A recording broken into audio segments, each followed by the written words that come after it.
wax ka ogow hal Madrid waan ogahay waa taageerdha laakiin xog badan kama haysid.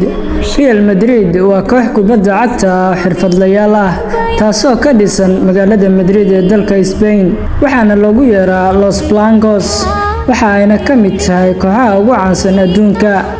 Isbaanishku waxay ku naanaysaan Los Blancos xidigaha ugu cadcad ee soo maray kooxdan waxaa ka mid ah Cristiano Ronaldo, Samuel Eto'o, Michael Essien, Kaká iyo kuwo kale oo fara badan. Real Madrid ayaa ka soo farcantay kooxaha kubadda cagta ee Sky.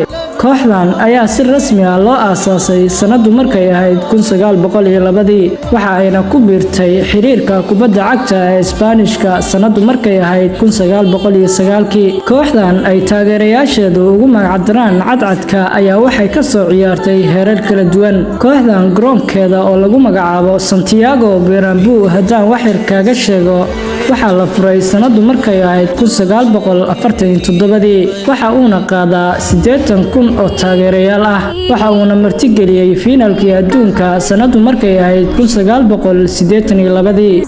Real Madrid ayaa ahayd kooxihii ugu horeysay ee ku guuleystay Yurub Liiga sanadu markay ahayd 1955 ilaa 1956. Kooxdan ayaa ku guuleysatay 5 koob ee ugu horeysay qaaradda Yurub. Real Madrid ayaa ka hanatay qaaradda Yurub 15 koob.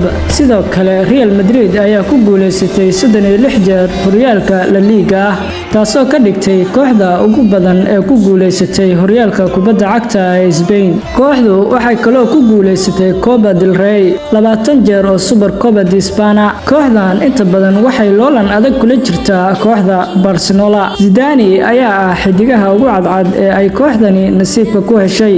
Zidane ayaa ku soo biiray kooxdan sanadu markay ahayd 2001 waxa uuna si dhaqso ah ku noqday dhaliye ay dhalintu ku daysadaan. Kama hadlayno isaga shakhsiyadiisa ee waxaan ka hadlaynaa kooxdani dhayl kuma qaadato guuldarrada oo taageerayaasheedu waxay ku magacaabaan hal Madrid ama saacad cadka.